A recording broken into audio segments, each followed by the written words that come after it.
back of my house, and it was about 2004, and the X-Files had been over for about 2 years, and I was on the phone talking to my buddy Tom Schnauz, who I had met back in 1986 at NYU, and who has since been a writer on The Lone Gunman, which spin-off of the X-Files, and he was a writer, producer, director on Breaking Bad. Now he's a writer, executive producer, director on Better Call Saul. But at the time, he and I had been off the X-Files about 2 years, and we were bemoaning the fact that we were currently unemployed and had been for a while. And he was joking. He's got a funny, strange sense of humor. If you've ever read his Twitter feed, you'll know for damn sure he's got a strange sense of humor. But I said, what are we going to do? I can't get arrested. He said, well, me neither. He said, what if he said, I read this article in the New York Times about a meth lab in some brownstone, and I don't know how we got from that to, how about we put a meth lab in the back of an RV and drive around, see America, and make some money. And that was, so a lot of people said, wait a minute, that's his idea, that's not your idea. But the moment he said that, I thought, we're never going to do that. But if two guys as boring and plain vanilla and law-abiding as we are, what would it, I was sitting there daydreaming as he was saying this, I was thinking, what would it take to make me actually do that in real life? What series of events or catastrophes in my own life would get me to that point? And it all started clicking into place really quickly at that point. I didn't have a name for the guy at that point, who became Walter White, but he was essentially us in those in that phone call. It was like, yeah, what if? I mean, what if you had a guy? What interested me, by the way, the thing that really went like that, was not the meth, it was not the Winnebago, it was the lightning bolt idea, or at least the lightning bolt source of interest was the most boring, plain vanilla guy in the world, law-abiding citizen, suddenly doing one of the most reprehensible things in order to make money. That's fascinating. What put him there? And then, the idea of cancer diagnosis and the idea of having to leave money for his family, that stuff grabbed me very quickly. So that was on a phone call in my backyard, essentially, back in 2004. So as you started fleshing that out and writing the early season or seasons of the show, did you know where it was going in the early stages? I thought I did. I thought I knew where it was going. And you hear a lot of writers talking about their TV show. I knew the ending before we even began. And some people actually do, and bully for them. More power to them. And there's nothing wrong with that. And by the way, there's no one way to do this job.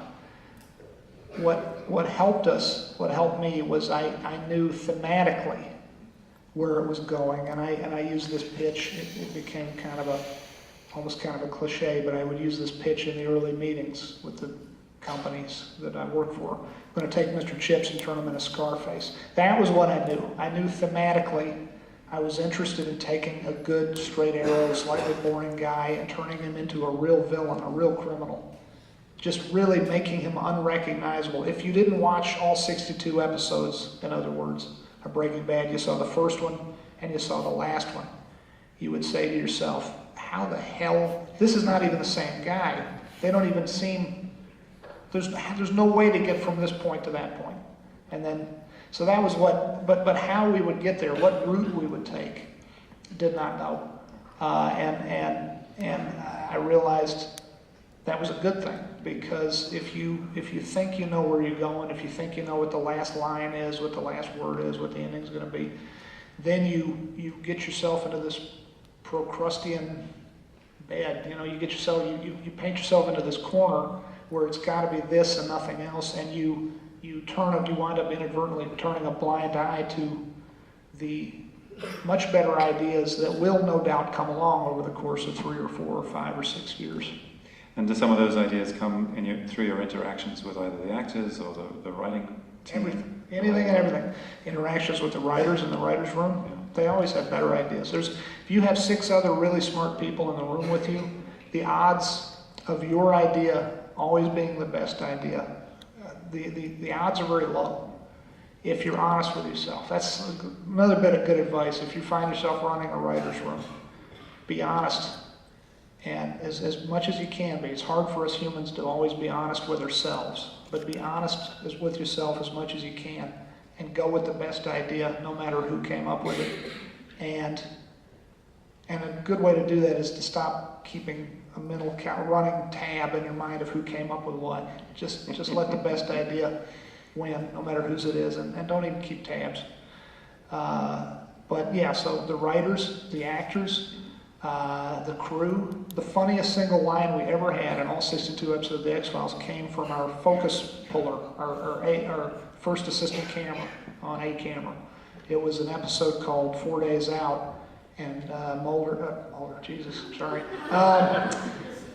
Walt and Jesse are stuck in the RV, and they're out in the middle of nowhere, and they can't get the thing started, and they're dying of dehydration. And they're doomed, and it's Act 4, and Jesse rallies and says, you know, you're smart, you know, you got brains, I mean, you got all this stuff here, can you build something, put something together? I mean, build a go-kart, or build a robot that'll like carry us out of here, or whatever, blah, blah, blah.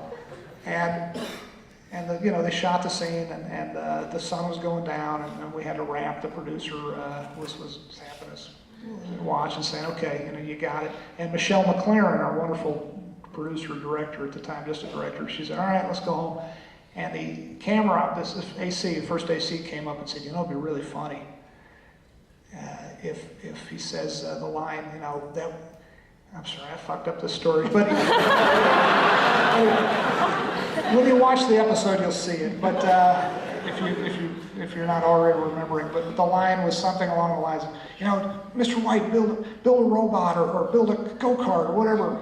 And Walt is, or build a battery, or do this, and Walt says, wait a minute, something you just said, that's a great idea. And Jesse, originally the script says, what idea? He says, well, we'll build a battery. And the assistant cameraman said, it would have been so funny if you said, that idea you just had, that was good. And Jesse should say, a robot? It's one of those things on paper it wouldn't have looked that funny, but it was just brilliant. And the crew, this was how great that crew was, and still remains, because we have quite a number of those folks still working on Better Call Saul in Albuquerque. The crew had already been wrapped. They were already going to get to go home.